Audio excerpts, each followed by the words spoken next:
and welcome to this edition of the Boob Tube Buddies podcast, featuring our discussion of AMC's Better Call Saul, episode 7 of the 3rd season, entitled Expenses. Just a couple of quick bits of information before we get started. You can check out all of our content at www.boobtubebuddies.com. You can also follow us on Facebook, Twitter, YouTube, Instagram, and Reddit, or just email us at boobtubebuddies@gmail.com.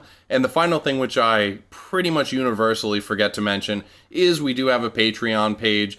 Even $1 a month really helps out, and essentially just goes towards us being able to access different services to continue to grow our listener base, and also for equipment and things like that. So let's go ahead and start getting into it. My name is Foxman, and I'm joined by the pussy price to my bodyguard, Mike. What up, Giblets? Yikes. You are definitely my pussy price. I'm your pussy everything. Oh, God. Oh, no. And we're off to a good start. So real quick, I just want to see, what did you think about the episode overall? Definitely not one of my favorites. Not one of my favorites either, because not only was it a slower one, it didn't really set up anything that is particularly engaging for me, and honestly just kind of a bummer. Like, it kind of just sucks to see the world shitting on Jimmy without Jimmy shitting right back on the world. Finally trying to do the right thing and he gets fucked. Yeah. It almost felt like a new repeat. Like, oh my God, I definitely understand what you're saying. All the shit we've seen before, it didn't really progress the story very far. No, not at all. It is definitely a classic filler episode, which is crazy with only 3 left. I agree. It was definitely a bummer, and my least favorite episode of the season so far. Would it be safe to say it was yours too? Oh, for sure. Okay. Yeah, hands down. 1 out of 10? Okay, scale of 1 to 10, I probably put it at like a 6. I threw mine at a 6 too. Very nice. Yeah. So anyway, yeah, it was a bit of a bummer, but still plenty of good stuff to break down.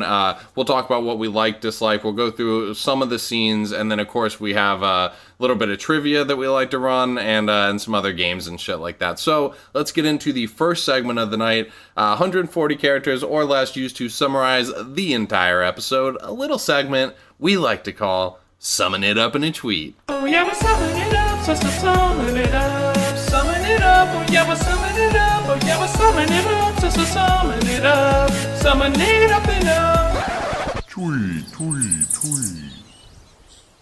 Alright, let me preface this by saying that I double-checked because you're always calling me out, and it is 100% 140 characters this time. Or less, or exactly? No, right on the money, and that's wow. excluding all punctuation.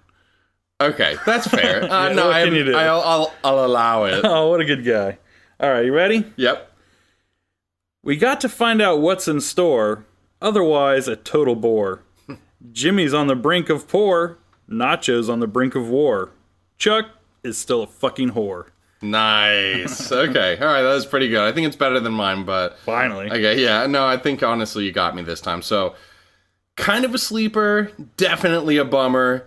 Jimmy is low and Price is getting dumber. Nacho and Mike get on the same page. Kim's regret turns into moments of rage. And that is Summon It Up in a Tweet. Alright, buddy. I'd give it a solid 6. I'm basically just working with what I'm given, buddy. I like it. Yeah. Okay. So let's break it down a little bit here. So it kind of starts off with him where he's up against the wall with a bunch of randos. Did you know instantly what was happening? I knew there was going to be a home... Oh, I thought it was going to be not community service. I thought it was like a day labor sort of thing? Yeah, Home Depot sort of thing. Yeah, I thought, God damn, this guy has marketable skills. Like, he could easily go into some sort of low-level sales or something like that. Yeah, I was very surprised to see he was going to be out day working. Honestly, the fact that the only thing that he's doing is hustling around those commercial spots right now... That's also kind of... Yeah, it is. It's odd. He could go get a job in a fucking call center or something like that. Or a Cinnabon. Yes. I mean, honestly, this guy, you see the way that he goes and sells to people. He could go sell himself for a job interview for sure. Easily. Yeah. It's completely insane that this is... And I guess it's not even totally unreasonable because there are lots of talented people out there that just don't know how to get themselves into any sort of position to be able to make themselves money. If he's at a point where he's maxing out cars, depleting his bank account, you need to go get yourself a minimum wage job just for the time being. Agreed. Anything like that. So yeah, it's just surprising. I don't understand, like, in The Office, Michael Scott goes and has a night job working at The telemarketer. Yes, exactly. So He'd be an awesome telemarketer. that's what I'm saying, is that if you got him into the telemarketing thing, my Dude, God. He probably wouldn't even go back to practicing law. He wouldn't need to. Yeah, once you see all the commissions and shit coming in, because those top salesmen, they make fucking Six bank. figures. Yeah. For sure. That would absolutely be him. Are you kidding me? He'd be the best telemarketer ever. Yes, for sure. I'd sell away my life savings to fucking Saul Goodman, wouldn't you? Of course. So Not much, but yeah, it's it's not Give them much. all $55. Yeah, speaking of which, at your job this week, you said you saw Kobe Bryant and Derek Jeter. Yeah, I did. I gave him high fives. Did you? That part's made up. Okay, so I have given Steven Tyler a high five at the convention center before. that is pretty cool. Yeah, that's pretty rad. That is awesome. Yeah, I do get to see my fair share of celebrities. What I got pissed off at is my dad had a catered room for Idina Menzel. Really? Didn't even know who she fucking was. Oh my God. And spent He's like, all I think day her with her. name's Hadim Fazim. No, he. Isn't that how John he's like Travolta? some girl from Broadway. Is what he Oh said. my God. And he thought of me because I Didn't like you say, Broadway. Dad, that's the girl from Broadway? Hey. Make him laugh, make him laugh, make him laugh. Okay, so so he ends up going and doing like all the shit underneath, like picking up the trash and stuff. He's on the phone the entire Multitasking. time. Yeah, multitasking. Obviously, the guy's being a total fucking douche that only I gives saw him the 30 zero minutes. problem with him using the phone. Like he said, and I like that they even showed it, he had 2 bags of trash. Everybody else had 1 bag. Yes. So he literally did twice the work as anybody else. Only got So the credit guy's literally just on a power just trip. being a dick. Yeah. I hope that he finds a way to fuck that guy over. will. Yeah, I'm sure he will. That is He's made the absolutely list. true. Yeah.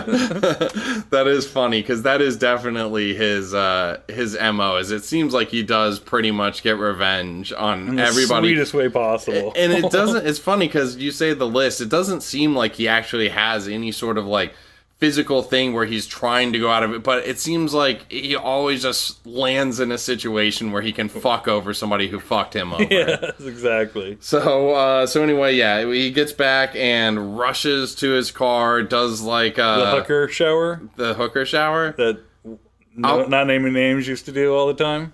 Okay, not naming names. Oh, okay.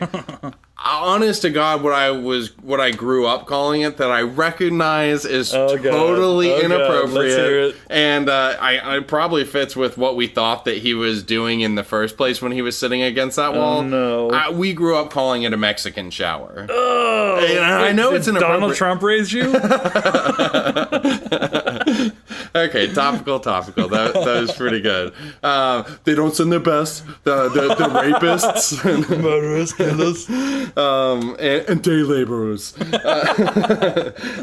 So that's when he goes over and he's at the Duke City Recliners thing. I and love that. He's trying to upsell the guy, and the guy's like, "Yeah, that sounds good. I don't have the money for it." I felt so bad for that guy because that's me. I'm hardcore with the pressure. I mean, I would, all right, fine. I'd find a way to give him the money. Yeah. I felt so bad for him because he was scrambling, thinking about how his wife was going to fuck him up, but still trying to do it because he's got the pressure on him. Yeah, and doesn't like he has basically no backbone in any sort of. Yeah. Well, what would you call that? Like it's not a social anxiety sort of thing. I guess it's a bit Pussy? of a. Yeah, pussy. Yeah, it's a pussy. That's exactly right. That's why I call you my pussy price for my bodyguard, Mike. I would definitely protect you in that situation, I buddy. appreciate it. So I do like how even doing something like a little shitty commercial, he puts his all into it. He Yeah. makes him do like retakes and tells him how to do it and connect. Think of a friend, a specific friend. What's that friend's name? Okay, Randy or what? Okay, so I want you to look into that lens, and it's not a camera there anymore. You're just on a couch and you're shooting the breeze so with your good. friend Randy. I was slightly sad. I don't know why I thought this, but for some reason I thought maybe Randy was going to be his like late departed friend or something, and he was going to get really sad and just completely fuck everything up. But That's Jesus. That is I don't know really why. fucking melodramatic. look at the thing and think of your dead friend. Whoa. That would have been pretty funny. Actually, that sounds pretty Better Call Saul-ish. Yeah, that's what I was expecting. You could be on the writing team. That's pretty good, my friend. I'm a writer. Why is that a writer impression? No, from Tenacious D. It's but I'm a writer. And did you ever watch the HBO series? I've seen the whole HBO series, but it's been 10 years. What's the guy, the bald guy? Oh, Kyle Gass. You're funny. Anyway. Okay, moving on. Yeah. Okay. So we see Jimmy and Kim going through the expenses, and honestly, I will say there was a part of the scene I didn't like. I'll just kind of gloss over the first part, but the Chinese delivery food guy comes and he only gives him $1, and then he shits on the Chinese food delivery guy with the exact same line that the supervisor from the Parks Department dropped on him. Yeah, that's pretty. I didn't like that. No, there was no need to pass that buck. They always show him as the underdog. I don't like seeing him fuck over another underdog. Exactly. Yeah, there was no reason for that. I mean, I guess maybe that's just showing that he's literally reaching rock his bottom. wit's end. And you see it throughout the episode. I'm sure that that's what it was. And I'm not even saying that I dislike that they put it in there. I just dislike seeing it. I dislike seeing it as well. I wish that he would have kind of corrected him. Like, they could have had him do that to show it, but then good old Jimmy comes by and be like, you know what? Maybe give him a find free something else. something. Yeah, I agree. Do you want a commercial spot? That's good. I'll sell you a free minute. The elite It'd be in the middle of the Golden Girls. I know it's Murder, She Wrote. Yeah. Okay, and so then we see the reintroduction of the character Price, who, by the way, I don't know if you recognize him because we were talking about The Office. He is actually Dwight's assistant right-hand man when Dwight buys the building, and he has the guy who works in... I think actually the guy for a while works in the warehouse, and then maybe at some point he works as Dwight's secondary in the building. And I cannot remember the name of the character, but that's what I know this guy from. Who's Price? I just don't know his name. He's the one who basically has the pussy wagon I don't think he has it in this episode. You don't see it. But the gigantic that fucking guy. Humvee, Okay, yeah. Okay. Yeah, so he is reintroduced in this one.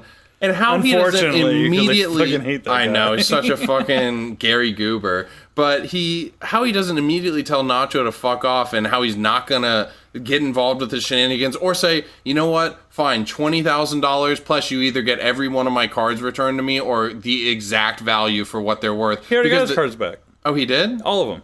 Okay, remind me, because I completely forgot about that. That was a couple episodes ago. Remember, because they delivered him back. No, he gave him the pussy wagon in exchange. That was a whole thing. They gave him the cards back. He gave him the pussy wagon. He's like, oh, take care of it. And he's like, I'm going to fucking scrap it anyway. And he went through the back. He's like, Mando. Yep, they're all here. He's got his cards. That was this season? May not have been this season, but he definitely has his cards back. I forgot about that. Okay, that makes me feel better, because as I'm watching it, I'm like, dude, are you fucking kidding me? Yeah. Dude, okay. Yeah, if he hadn't gotten his cards back, he should have instantly told him to fuck off. Complaint withdrawn. Okay, that definitely changes that for me. Okay, so anyway, basically what he's going to do is he's going to take the pill that Nacho had hidden under his foot from Hector Salamanca last episode, and I guess he's replacing it with...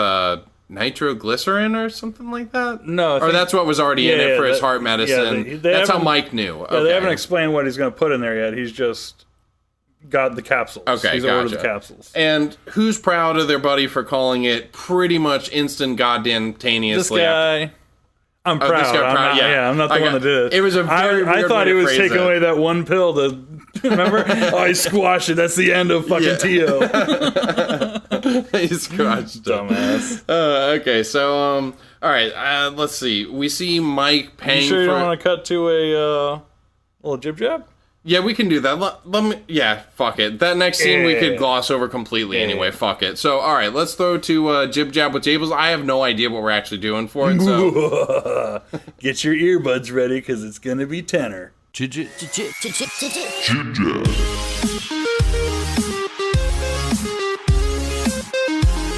Ladies and gentlemen, Jib Jab with Jables. All right, buddy, this one is all you, so I want to hear what you got. Me. No, just watermelon. Not a song this week. All right. Sadly enough. But we have another fun little pop quiz for you. Because really, what I'm trying to do here is get you on the hot seat and have to do a song for me. That's the thing's about. Oh, I see. Okay. That's why I was pissed that I got thrown to the thing last time. Okay, so this time we won't even necessarily throw to the audience. No, if I only do lose, I do a 9. song. If you do a song... I'm sorry. If you lose, you do a song. If I lose, I do a song. I think it's funny that you always phrase it if I lose, because I have no bearing on this. I'm just asking you questions. So you either pass or fail. It has nothing to do with me If losing. I pass, you fail. If I fail, you pass. I just don't like it worded like that, because otherwise... We're co-hosts here, buddy. We're sitting on a fucking teeter-totter together. When one goes up, the other one goes down. Come on, look at my physique. You know that you never go down. I don't know, buddy. You're stuck in the air. I feel like the two of us, probably what's going to happen is it's going to bow and just snap in the middle. That's pretty good. Okay. All right, so anyway, this one I have 9, so there's no tiebreakers. Perfect. Oh my God, thank you. There's 9 quotes here. Some of them are from Saul. Some of them are from The Walking Dead. Oh, that's fun. Easy enough, right? That's fun. Okay, I like this. Okay. Alrighty. Do I do the quote one? No. We'll just go through them. But real quick, are they all from Better Call Saul or just across the gamut from Jimmy, Saul? Yeah, it's the character Saul Goodman. Understood. Saying these Gotcha. things. Okay. First one. This guy's taillights zigzagging all over the road. Figured he had to be an Asian driving like that. I'm going to say that is Saul. That is Daryl from The Walking Dead talking about Glenn when he's buzzing around. Because I didn't remember Saul ever saying anything like that, but I also, that just didn't sound like anybody. I picked it for that That's reason. really good. Okay. All right, sweet. Okay. You two want to go stick your wangs in a hornet's nest? It's a free country. But how come I always got to get sloppy seconds? I'm definitely saying Saul. Saul. Okay. 1-1. Adolescence is a 20th century invention. Walking Dead. Nah, that's the governor. Okay, I didn't remember that at all. I love a gal that takes me to dinner and doesn't expect me to put out. Saul. That's Negan. Oh, okay. Very good. I've been to 8 county fairs and a goat rodeo, but I've never seen anything like that.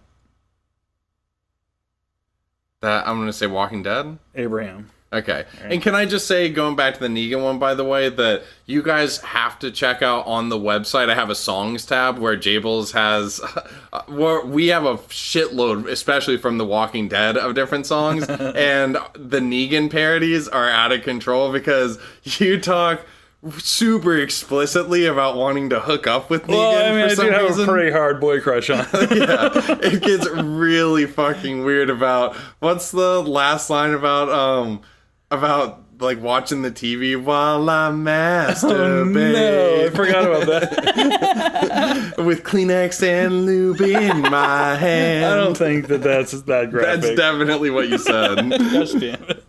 All right, I'm not keeping score. We'll go back. 3-2, I got it. Nice. Who's winning? I'm up 3-2. Fuck. I got the fingers going right now. Okay. Nice. All right. Okay. Some people are immune to good advice. That's definitely Saul. That's Saul. I'm one positive answer away seriously? from winning it. Fuck. All right. He said he was going to break my legs. And don't tell me that he didn't mean it, because he gave me the dead mackerel eyes. I'm going to say that's Saul. Fuck. Oh, I won. Saul. All right, let's finish it up, but I did win already. Did you not plan for this contingency? I mean, even the Starship Enterprise had a self-destruct button. Walking Dead. Saul. Okay. Last one. You should know, there is no door number 4. This is it. This is the only way. I'm going to say that's Saul. That's Negan. 5-4. Damn it, God fuck. God fuck. A little much. Oh my god. Shit, so I guess I'm doing a gosh damn song. Will you at least do a duet with me? The fans have been craving for it. Yeah, I'll do a duet with you. Yay! All right, that seems fair. We'll talk about it off air. We'll figure out something that makes sense in terms of a song that we're going to choose, but you're going to have to write the whole goddamn thing. That's fine. All right, fair enough? Yeah, it's fine. Okay, anyway, so stay tuned for Jib Jab next week, where apparently we are doing a duet. We're going to throw to an ad, actually, real quick, and then we'll be right back. Jib Jab.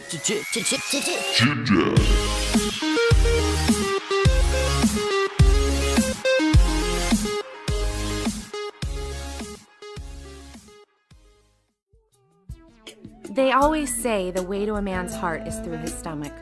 And that is why this Boob Tube Betty is such a Blue Apron buddy. Without the helping hand of my dear friend Blue Apron, I would never be able to prepare these incredible meals from scratch. Go to www.blueapron.com/BTB and sign up for $30 off your very first order. For many months now, I have impressed, Blue Apron has impressed all of my gentlemen suitors.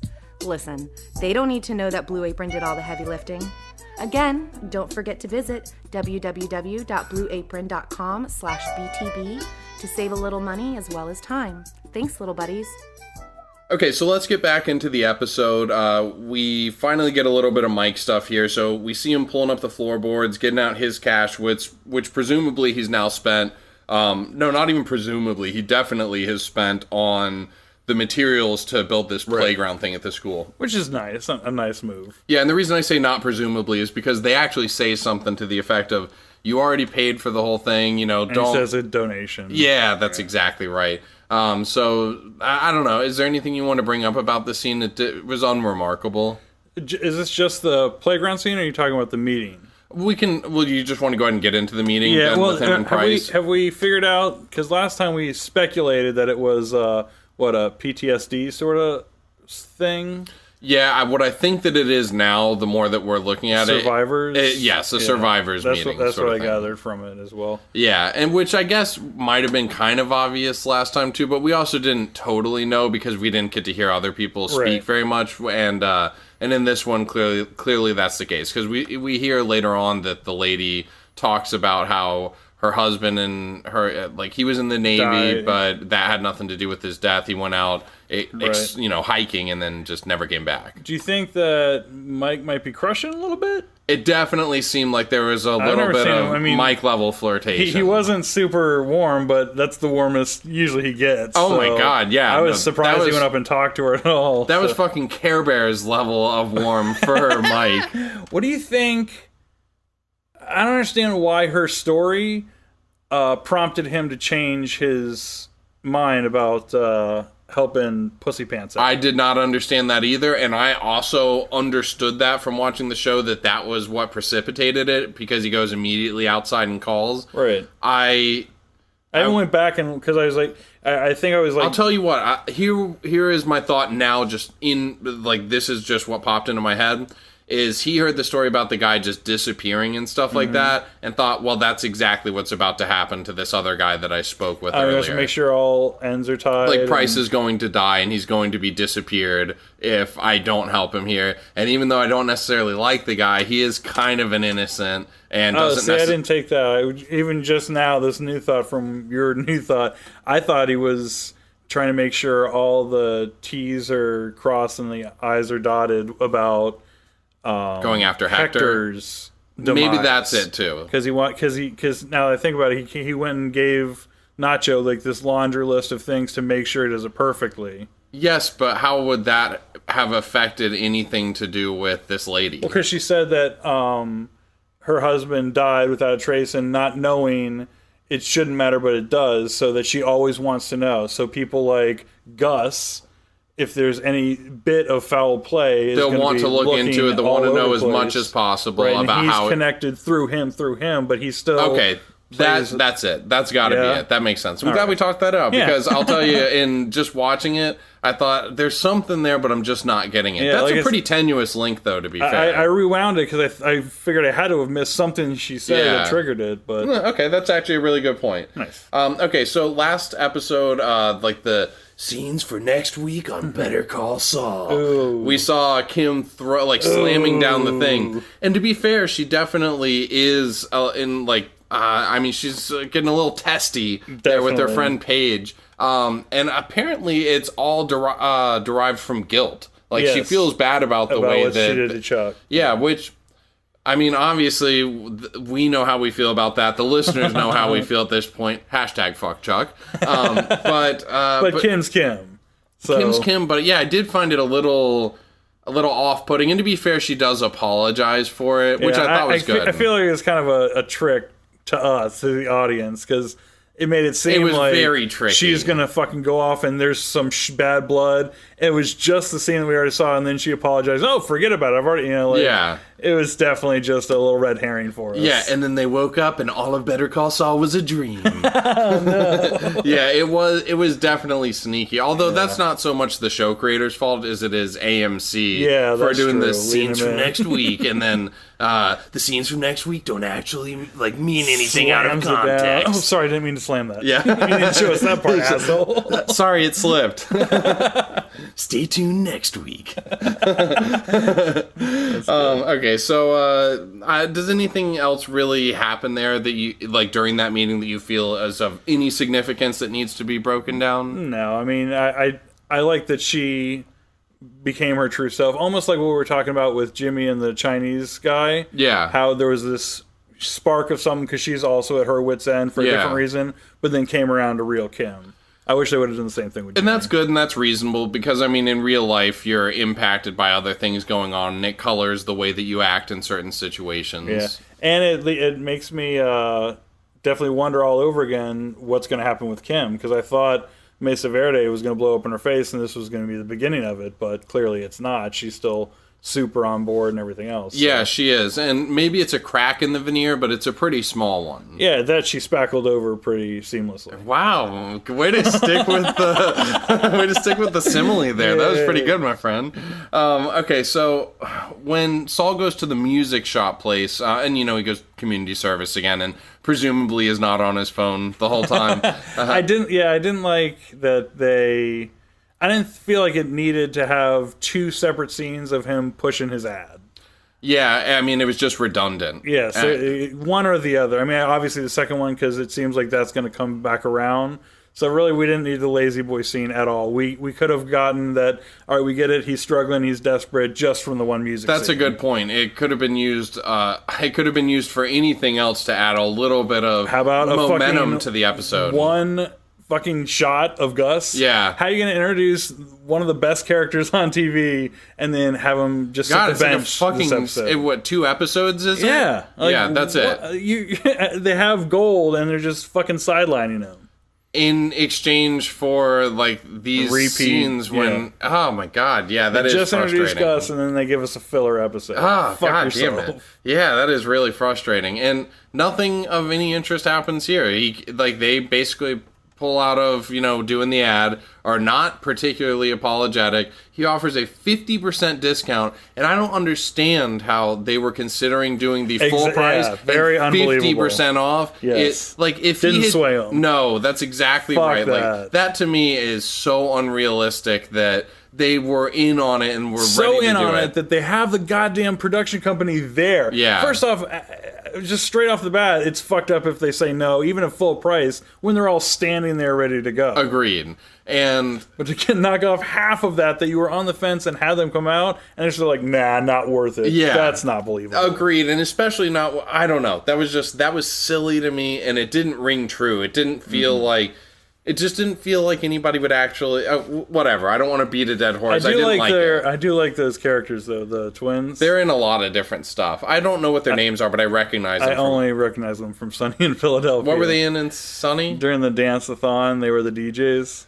That's exactly dancing for the right. bar. Yeah, they're in a lot of different stuff. My only reference topic is Everything Sunny in is Sunny. Oh my god. Well, I'm really good about that. I mean, nothing. I don't miss a beat. Are you on- getting my Office references that I'm making? Oh, I watch The Office. Okay, entirely. gotcha. I just don't watch it on repeat like I do with Sunny. I get that. Yeah, Futurama is probably, or maybe Seinfeld are kind of my.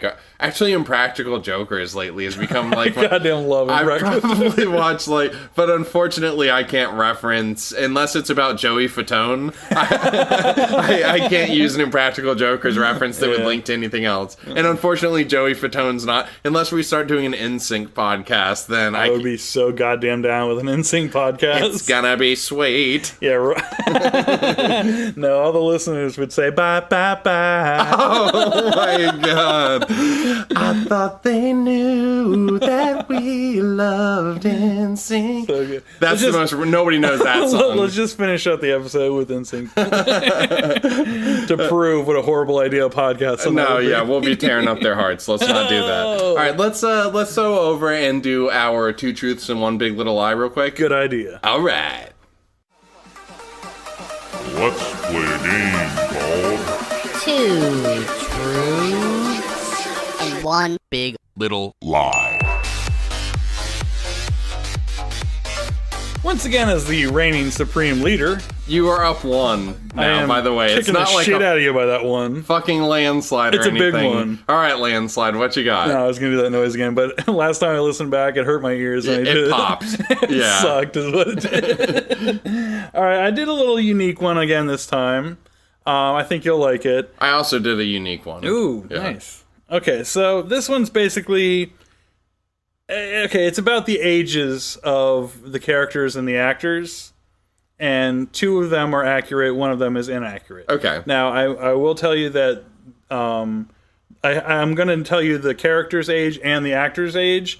The character's age, that's not what's up for debate. It's just the actual actor's real life age. Okay. Because that's a fact that because they don't act anyway. And it's not going to be a thing where somebody's 40 and you say they're 41 and now I'm fucked. No. Nice laugh, too. All right. Age 1. Jimmy is in his late 30s. Bob Odenkirk is 43. Age 2. Mike is in his late 50s. Jonathan Banks is 70. Age 3. Gus is in his late 40s. Giancarlo Esposito is 59. I'm going to say that the Jimmy one is false.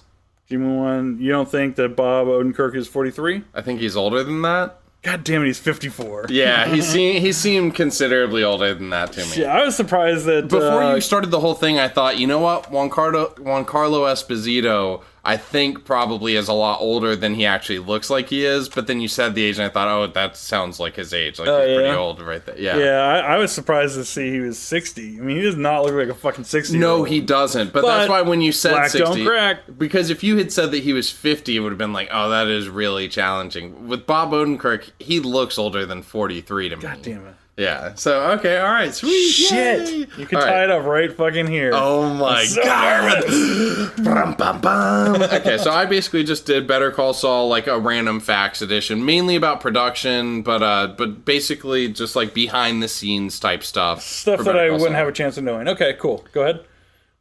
Oh my god. I'm To just be fair, saying. you've gone through the jib jab and done almost this exact... I started going through these and I thought, oh my god, he asked me that on that one jib jab episode. So you might instantly know these because I pulled them from I like... promise I can't even see the glare. You can... That's doing nothing. Look at the angle of your hand. Okay, so the problem is that for whatever reason... I'll face this way, forgot. I can't see. No, you can't do them. They can't hear you if you face that way.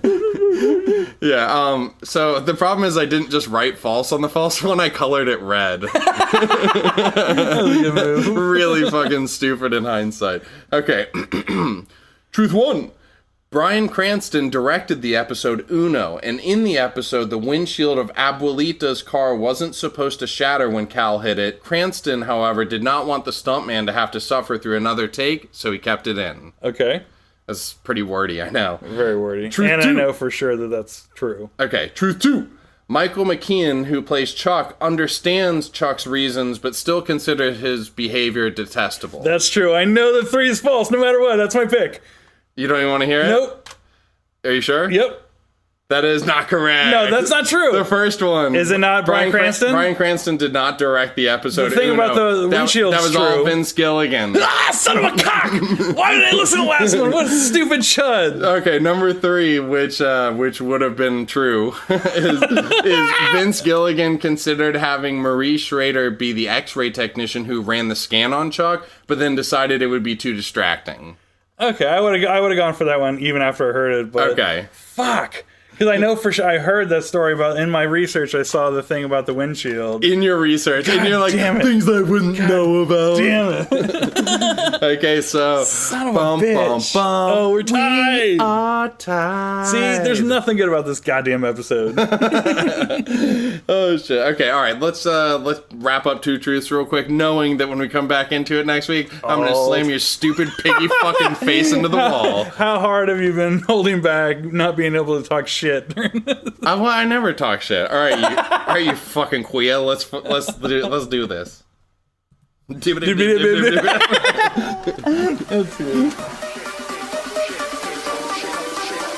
And one big Little lie.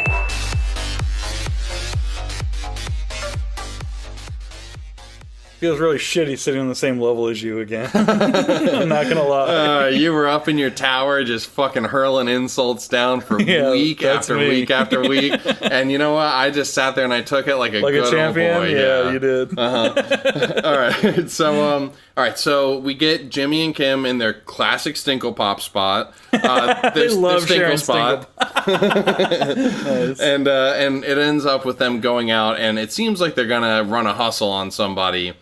Which I was very surprised that Kim was allowing. Agreed. Because that's fucking dangerous territory. It is, and honestly, he started getting very specific, and it had the feel, this entire thing, of like when you see a character who is just down in the fucking dumps drinking at like a shitty dive bar, like, you know, just slumped over on their stool sort of thing. Like, it had that feel to it, Yes, like definitely. in that, like, it's just like a self-destructive. exactly, just, and a shit fucking episode for Saul. Yes. Overall. Yes.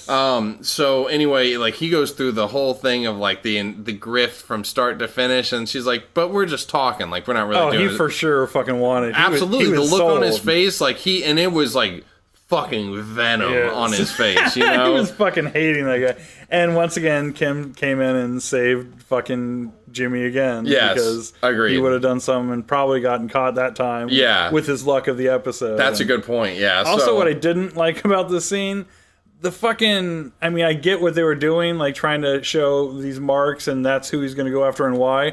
But come on, it was so over the top. Yeah, holy shit. I think I got every last dollar from that Throwing guy. fucking 100 and the guy, this is a wine glass of vomit. Like, Yeah. I've been a server for a while Yeah. and people can be dicks, but not like that. So this is the best you can do at your menial job. I know the owner. It's like, Yes. Get the fuck out of here. Oh my god! And yeah, And one after another like that. yes. I mean, Sequentially, it's like every single person. Like, it's almost like a prerequisite when you walk into this bar to be a fucking douchebag stereotypical and to do it asshole. loudly.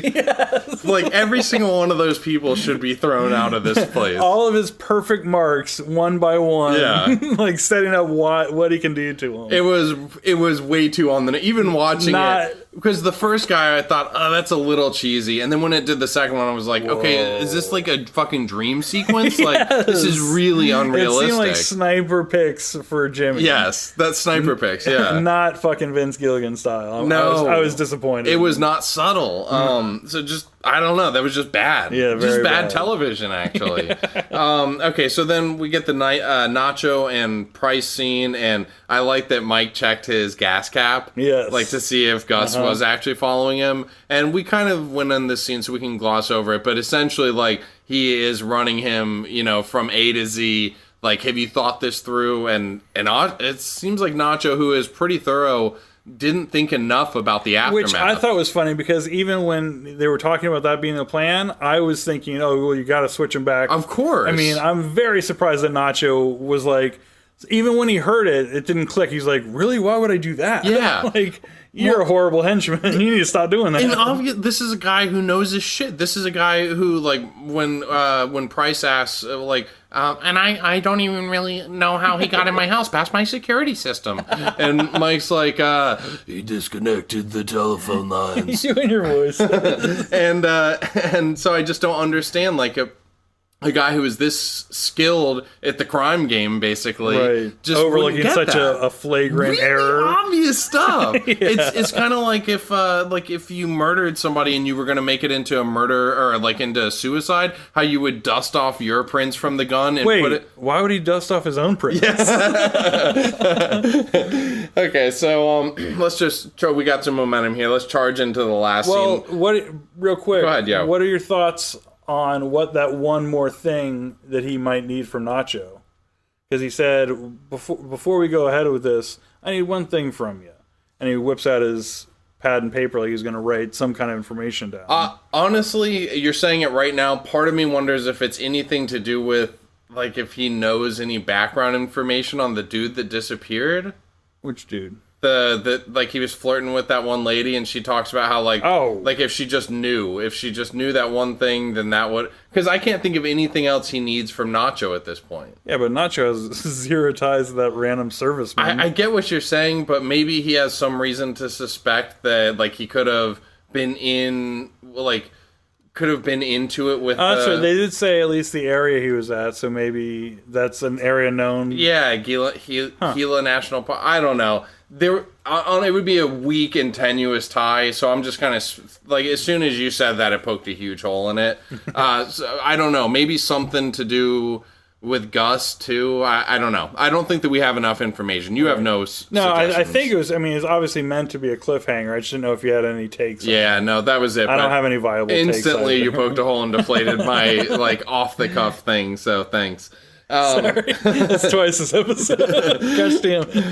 Okay, so we see Jimmy at the insurance company, last scene, and the tears that he had at the end. Crocodile tears or real tears or kind of both? I think they were just straight up crocodile tears. Okay, gotcha. I picked up pretty quickly that he was just I putting did too, on. but there was a moment, like a few seconds yes. maybe, where I thought, oh, fuck.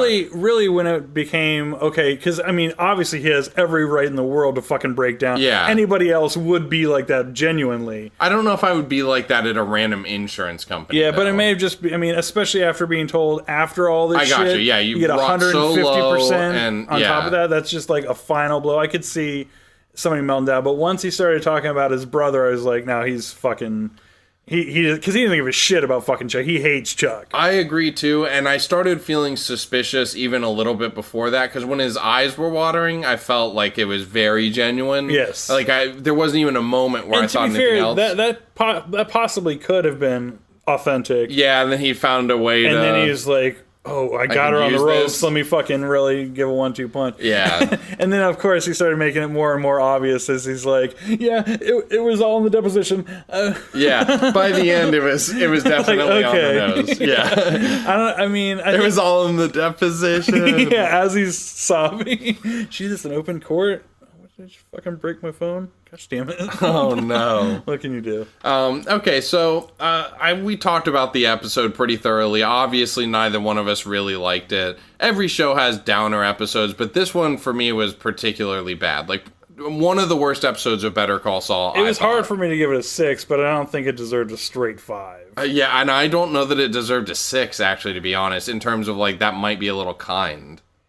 Oh, I see what you're saying. Yeah, I mean, I don't know. Because, I mean, for Better Call Saul, it's definitely a 5 or below. Oh my god, no, for Better Call Saul, it's probably a 1. Yeah, because you're right. It's probably the worst episode in all 3 seasons. It's the worst one that I can recall, so it's definitely the worst one this season. There's probably some fillers. I didn't remember the fucking baseball card scene, so obviously I can't remember specific episodes very well. I feel you. But okay, so I guess that'll wrap it up. I guess then what you guys can look forward to for next week is I actually do have an interview lined up, so we'll have that on there. Our duet we're gonna have, and finally me taking the lead over this fucking chud sitting across from me. Never talk shit. Never talk shit. I always take the high ground. The meanest thing I ever did is call myself the supreme leader. And I called you a fucking chud. I think I said something about slamming your face against the wall earlier. Okay, so again, you should definitely seriously go on the website and look at the songs tab, and I think it's something to do with Negan in the title, and you should check it out. It's really fucking funny. Jables. It's called Drops of Negan. Drops of Negan. That's great. Oh, it's really good. And actually, it has a little bit of a cameo by Robo Foxman. Nice. Nice, yeah, taking it back to the old school because I'm an old fool. He's so cool. So cool. Okay, and then other than that, Facebook, Twitter, YouTube, Instagram, Reddit, Patreon, blah, blah, blah. Buddy, let's just go ahead and seal the deal on this bitch. Tie a bow on it. What you got? We'll see you next time, little buddies.